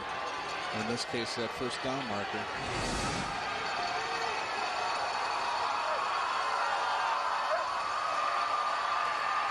Parrish to pass. And it's intercepted. Does Engel have another one? He does. Wow, Tom Engel, his second interception of the game. And Arrowhead wants a penalty on that. They're not going to get it. Tough throw to make in between 3 defenders. It better be on a line, and it better be perfect. And he just reaches right around him and takes it. Here's another angle. Hopefully we can get a better view. He's playing the ball. In my book, unless something happened prior to that, that's clean. The defender also has the opportunity to play the ball. The contact, a little bump there, doesn't matter. How about a championship game performance by Engel? Separated his shoulder in the second round of the playoffs. Showing no signs here in this title game. He's already returned one for a touchdown. Picks up a big one here. His second one in the fourth quarter. Yeah, and his time now becomes important now that we're in the fourth quarter. And Arrowhead's down 8 points. And if they're starting to move the ball in that offensive series, it's a huge turnaround. And Homestead's last offensive series, they dominated that drive and put the ball in the end zone for the first time. Daniels picked up 3, second down and 7 for Homestead.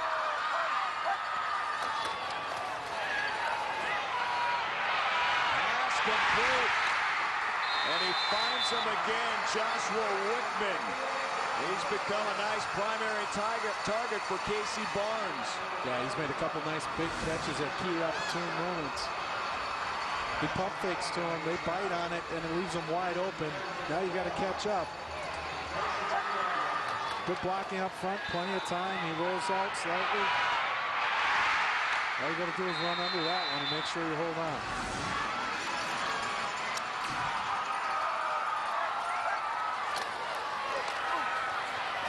From the 23. And Bernal is thrown back.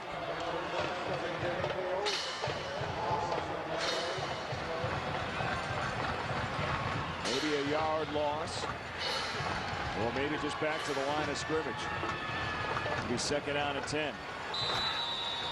How big is this drive right now for Homestead with an 8-point lead? Getting any kind of points really stretches this game out the way things are going and as well as their defense is playing.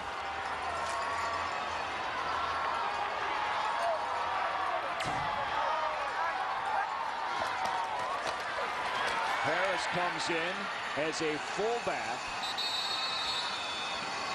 And we were told we would see this in short yardage situations, but he's back there at second down and 10.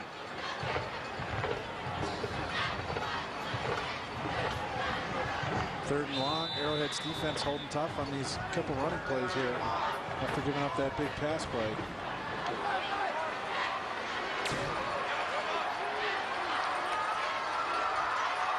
Shelby Harris to the right in the backfield.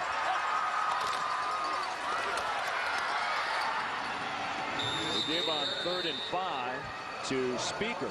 Well, what is Homestead going to do here? It's 4th down and probably about 2. Are you close enough to kick a field goal and make it a 2-score game? Do you have confidence to kick a field goal? Or do you go for it? It looks like they're going to go for it. Ball right in the middle of the field. This is the biggest play of the game. Just over 8 minutes to go. They leave Shelby Harris in the backfield. Barnes trying to run for it. And it is going to be close. If it's where the officials walked in from, he's got it. Arrowhead taking a close look, their defense at the spot of that football.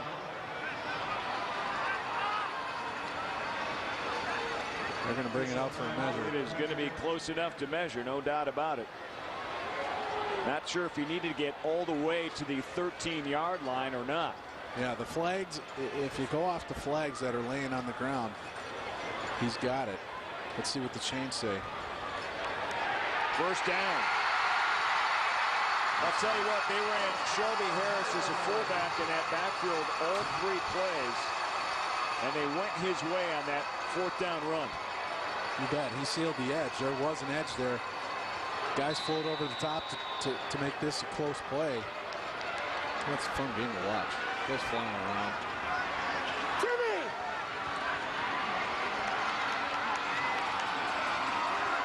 I say, you know what? It worked. Short yardage situation means short field. We'll keep him in there. Now they just need to wrap up. Speaker does Arrowhead, and they do just that. But having Shelby Harris in that backfield, good article in the Journal Sentinel, feature story on him.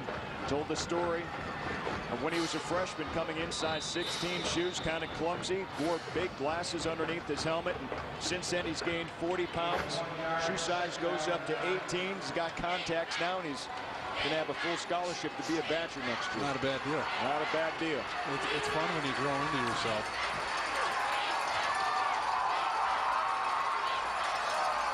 They're controlling the clock here. It's under 7 minutes. But Arrowhead not breaking here and barely bending. Homestead's being pretty conservative here. You know, the last drive they had, they ran a lot of plays to the outside, running plays that is. They're trying to poke a hole in the middle here, and it's just not working. This is, again, it's a big play. Homestead's wearing a lot of clock off in this drive. We're under 6.5 minutes. They're coming up on 6.5 right now.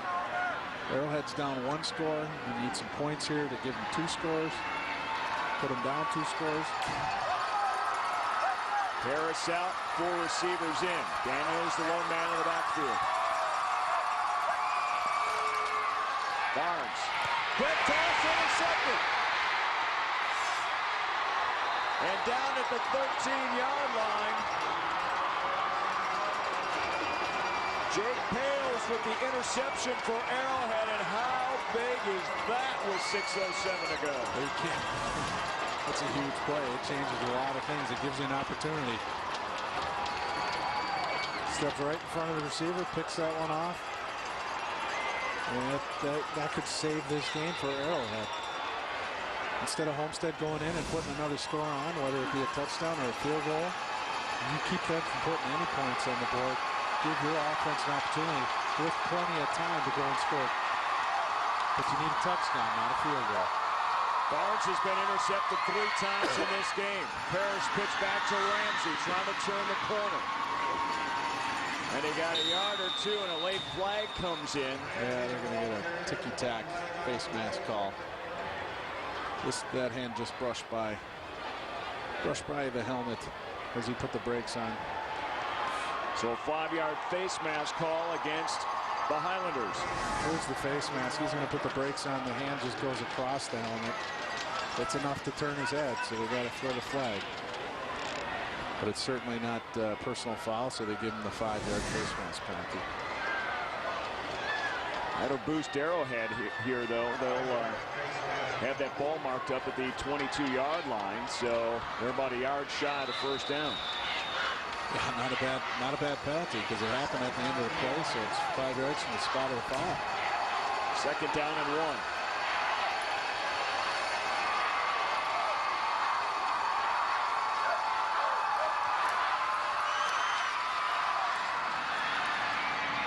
Pitch back Cook. 1st down and more. Cuts back upfield, still on his feet. And they'll mark him at the 45-yard line. Big head of steam, loses his hat as well. Ryan Cook, excellent job. Parrish does a great job selling this and forcing them to commit to him before he pitches his ball. Watch him hold it and hold it and hold it and hold it. Now. Excellent job by Brian Crook keeping that pitch relationship and not getting too close, too far away from Parrish. That's how it's supposed to be in that backfield between Crook and Ramsey. And now they rely on the quarterback, Parrish. He gets about 4, getting closer to midfield. Just over 5 minutes to go in this Division I battle for the state championship between Arrowhead and Homestead. Well, we wanted a close game. We've got one, my friend. Absolutely. It's been fun to watch, back and forth and back and forth.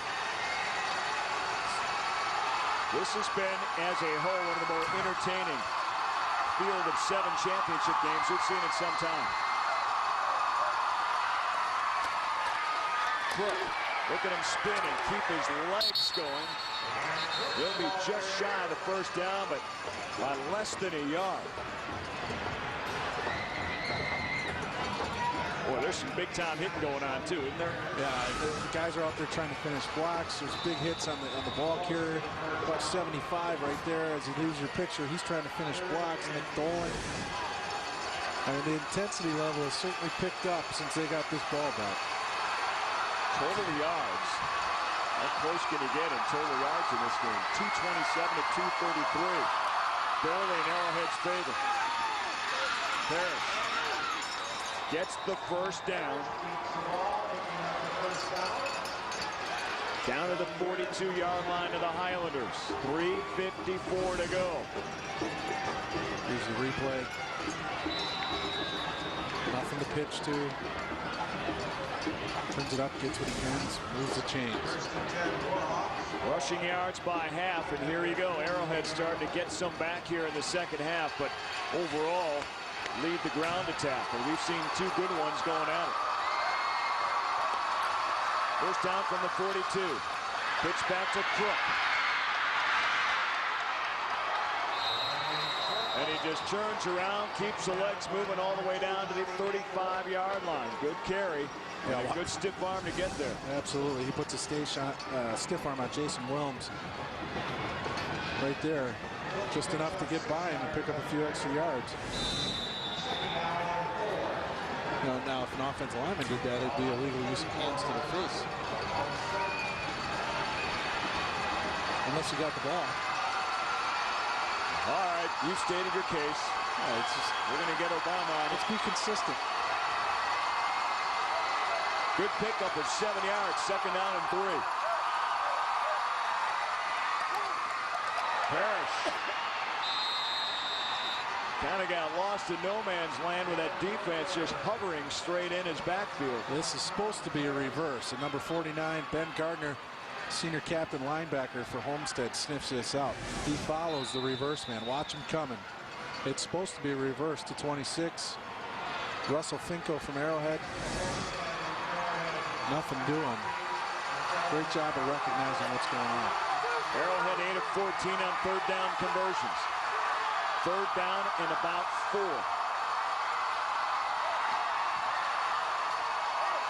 Under 3 minutes to go in the Division I state championship. Arrowhead trails by a full touchdown of 8 points. Pitch back Ramsey, plenty of room, 1st down.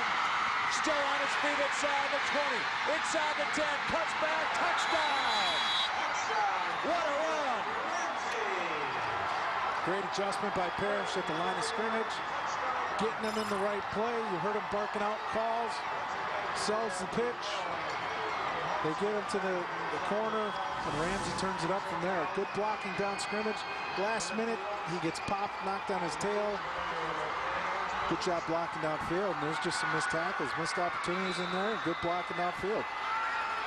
So, how big is that missed kick? That missed extra point.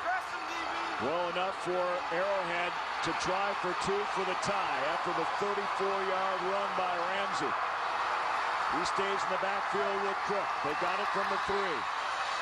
Pass into the end zone, and it's going to go through and out. Not over yet, guys. Don't. 2.5 minutes.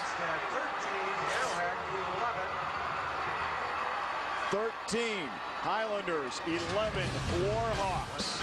2.5 minutes to go in the Division I championship. 2.5 minutes to go in the state championship game, Division I.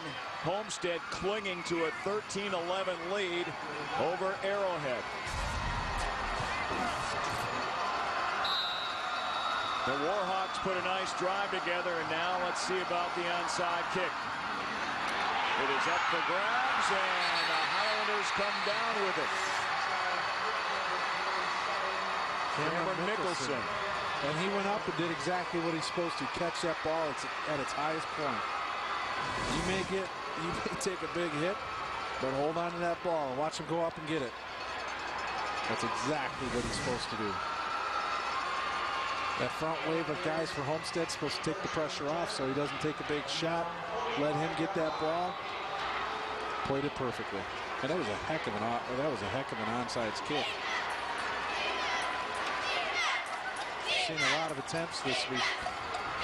That's the first one that's really done what it was supposed to do.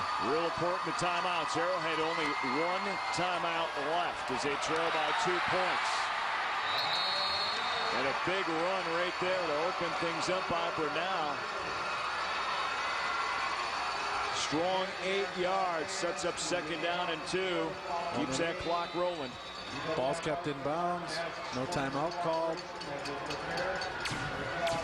I don't know if they're going to try and get to 3rd or 4th down before they use it here.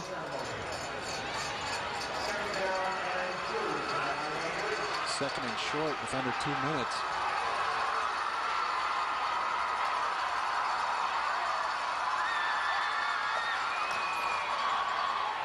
Daniels back to the line of scrimmage. That's about it.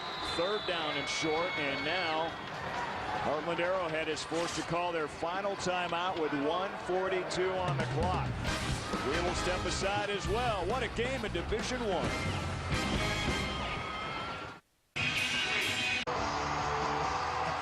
Interesting scenario here in the Division I state championship game. You see the score, Homestead 13-11. They have the ball, 1:42 on the clock. On the big scoreboard here, they've reset the timeouts. Arrowhead apparently with 2 left. On the board up until that point, it said they only had 1.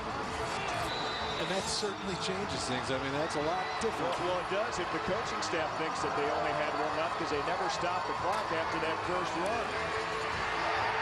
And look at the defense coming through. Still no first down. Well, it's going to be 4th down and 1. And they'll call timeout here. So, for Homestead, definitely don't want to give Arrowhead a short field. You got to weigh your options right now. Maybe they were aware of it, but I can't imagine them not wanting to use one of those timeouts and letting at least 30 seconds burn off the clock. Well, maybe ideally, if they can stop them here at 4th down, they still have one when they get the ball back. So they call the timeout here, and the biggest play of the year for Arrowhead. Your Coach Keel, what's the call? Punt it? Go for it? I punt it. I got to punt it. I'm not giving Arrowhead a 54-yard field. I'm putting them as deep as I can. Well, the defense has prevailed. 5 interceptions total in this game. Barnes has thrown 3.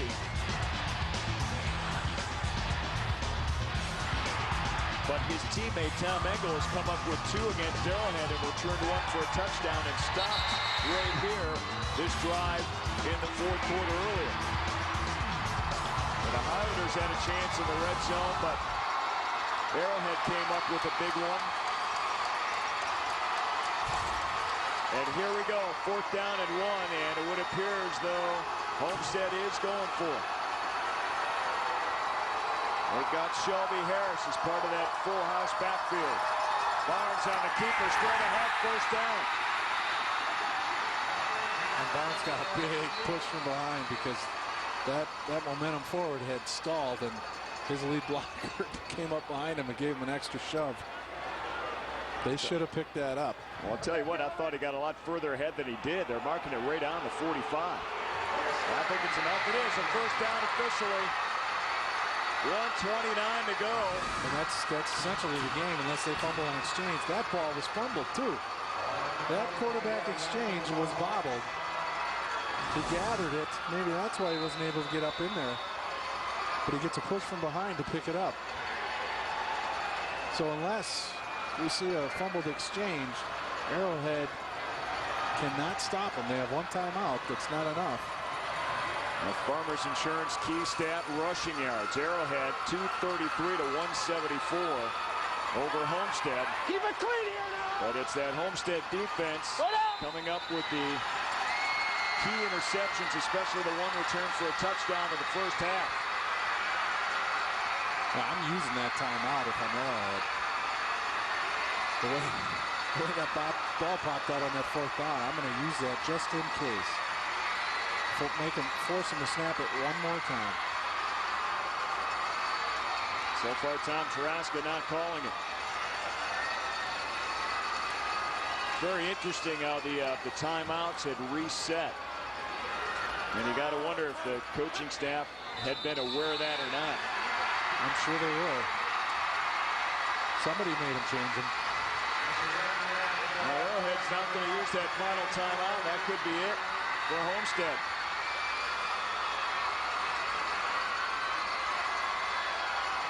10 seconds and counting. Fun game to watch. Boy. Both teams took their shots. And Mequon Homestead wins the rubber match of this Division I championship series that was tied at 1-1 over the last 2 years. They get it back in 2008. And a cold 21-degree night to get a water bath splash. Why not, though, when you're champs? You just feel the heat. He won't feel it till tomorrow. Congratulations to Homestead and Arrowhead. Could be more entertaining. 2 unbeaten teams going head-to-head, and Homestead prevails. Right down to the final seconds. 13-11 is our final score here tonight. We're going to come back post-game reaction here on Fox Sports Wisconsin. A game in Division I. Mequon Homestead 13, Heartland Arrowhead 11 is the final score here on Fox Sports Wisconsin. I'll tell you what, Jamie, we saw it all. We saw tremendous defense. We saw some offenses that simply got stopped. Saw some great special teams. What a finish. Yeah, it was a great game to watch. Both teams played well on both sides of the ball at times. And got a little sloppy at times, but it was certainly the game I think we were expecting. Let's go down to the field now. Heather's with Tom Engel. Thanks, Craig. And Tom, you separated your shoulder in the second round of playoffs. You're able to come back tonight. You had 2 interceptions, 1 return for a touchdown. How important was it for you to play through the pain and play tonight? It's your senior year. You gotta go all out. There's nothing else you can do. Last game of the season, this environment, what else can you do? This is such a great rivalry in the state championship games going back and forth. How nice is this as kind of a sweet revenge to get the gold ball back in Homestead? We had that 31-7 all week. We were talking about that all week. 31-7. Got to get revenge. Got to come out. They're a great team. Give them credit. This is a hell of a game. There were so many different plays back and forth offensively and defensively on both sides of the ball. You guys were able to create turnovers and then produce offensively. What can you say about the rest of your teammates tonight? Everyone played perfect. You couldn't ask for more. I don't know. It's hard to say. I'm speechless. Well, congratulations and enjoy it. Thank you very much. Thanks, Craig. We'll send it back up to you. Okay, Heather, thanks. Tom Engel, appreciate spending a couple of extra minutes, and what a finish here in the championship of Division I. We've had some really tremendous ball games. Division III to get it going, it was Wapaka 21-20 over Reedsburg. Similar story, 2-point conversion failed. Decides the fate of that game, and then Kimberly stays perfect for a second straight year over Verona. And in Division I, here tonight, Homestead, a win over Heartland Arrowhead. A very, very outstanding 2 days of football. A lot of fun, close games, hard fought, obviously. Coming into today, 2 games decided by 2-point conversions or missed 2-point conversions. It was a lot of fun. It really was. Everybody played well. Unfortunately, 7 teams go home without the gold trophy. But on the other hand, 7 teams go home with it. The champions have been crowned. Well, it was fun, and you know, this is a game that was greatly hyped, and rightly so, when these two teams squared up now for the 3rd consecutive year. And you go back to all divisional play since the WIAA started this divisional format back in 1976, and never before now until tonight have 3 games in a row been decided by the same 2 teams in the way they have met, and to have the split in the way it went down in the first 2 years. A big win for Homestead a couple of years ago, big win for Arrowhead last year, then to have this be the tight matchup, the rubber matchup, if you will. Yeah, this is the one everybody was looking to. You know, after each team dominated a game, you had to have one more at least to kind of decide. And everybody coming into this was hoping it was going to be a close game. Nobody wanted to see a blowout. Everybody wanted to see a close game. Hard fought, certainly was. And you know, unfortunately, somebody's got to go home the loser. So both teams had great seasons. You know, but the thing is, with programs like these two have, if they don't win the state championship, they're disappointed. That's a disappointment for them from a season standpoint. When it becomes routine to get to the state championship game, you definitely want to win. And this time, it is Homestead 13-11 over Heartland Arrowhead to win the 2008 state championship. Special thanks to our producer Ryan Shaver and our entire crew over the last 2 days that have weathered the cold weather, if you will, and brought you some wonderful pictures and sounds from the 2008 WIAA state championships here in Madison. For Jamie Vanderbilt, I'm Craig Deshawn saying so long from Camp Randall Stadium, and certainly looking forward to seeing you again next year for the state championships on Fox Sports Wisconsin.